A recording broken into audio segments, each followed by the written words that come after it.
Hey guys, TheKamsh here. Today I'm here to talk to you about a little brew of mine called Fire and Ice. I think it's pretty cool, though not super consistent, but it's definitely a really fun deck to play and watch. I'm actually recording the deck tech after the games that we played, so I can tell you a little about which game you want to go watch. Some people don't watch all the games because they don't have the time, so I'll go over some of the games a little bit. But let's talk about the deck for now. So the whole idea here is you have a sort of low to the ground combo deck that can go off much faster than like Freeze Mage because you're not playing Alex, Pyro, or Antonidas. I'll go over why later. But basically the idea is you can combo off much faster, and you can also pretend to be Tempo Mage and be aggressive with your creatures, which are two things Freeze Mage doesn't usually get to do. So let's go over. So the core of the deck is with Flamewaker. You have two of them. It's really powerful with casting spells, and we have a lot of cheap spells and expensive spells to go along with it. Along with that, you have two Sorcerer's Apprentice to make all your spells cheaper and just get to dump your hand in sort of one turn. And then you have Emperor Thorson, which allows you to do the same by reducing the cost on everything. So those are the components that allow you to dump your hand. And then we want a lot of card draw since we're dumping our hand. So we have one Blood Mage Thalnos. It's good with spell damage as well to deal a lot of damage. Then it cycles when it dies. Same with one Loot Hoarder. We're playing two Novice Engineers because a lot of the time we want the card draw to be immediate. We don't want it to be a death rattle. So we're playing the two Novice Engineers and then two Sorcerers, two Arcane Intellect, excuse me, for card draw. And then, so we're not playing Acolyte of Pain because pinging it is a little bit too slow, and we want our card draw to be immediate or close to immediate, like with Loot Hoarder or Blood Mage Thalnos, and we just want to be faster than that. So it's not like a Freeze Mage type deck.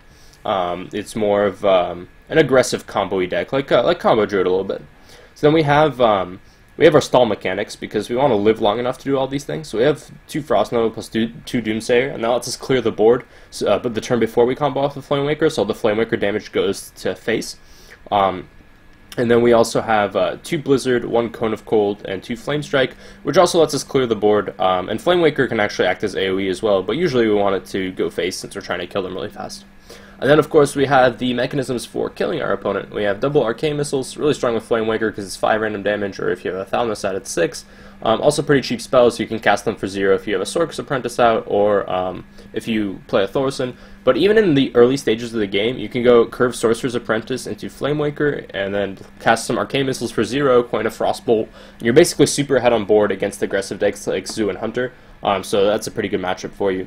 And you have two Ice Lance, usually goes along with Frostbolt, but can be cast by themselves. Again, the 1 damage burn spells are super powerful because often they cost 0, and then it works super well along with Frostbolt. Frostbolt, of course, enables Ice Lance, and then usually costs 1, also super powerful, deals a lot of damage.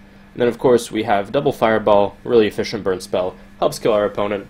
And while it might seem like this is not a ton of burn or a lack of win conditions, you'd be really surprised at what Flamewaker can do, as you'll see in some of our games. So generally, with how you want to play the deck, we'll go over that a lot more in the games. But you want to either be tempo based or you want to wait to combo off depending on the matchup. And I think the deck is super sweet. So if you guys want to, see two pretty close games that we end up winning, the first two are great to watch. The versus Warlock game shows how strong the deck can be against the Warlock deck. And the Druid game we barely won, but I think it shows that this deck has a pretty 50-50 matchup against Druid. Game 3, we actually fatigued our opponent on turn 7, so if you want to see a super fun game, that's one to watch. Although we did end up misplaying in the end, which I think cost us a little bit, but we were still probably... game wasn't going to turn out super well. And then our final game, if you are not believers in the deck and you want to see it get crushed by Warrior, that is definitely one to go watch. So thank you guys. This is a little bit more about the deck. Check out the full deck tech on TempoStorm. Check out the deck tech with Mulligan guide and stuff on TempoStorm.com, and watch some of the games. It'll be pretty sweet.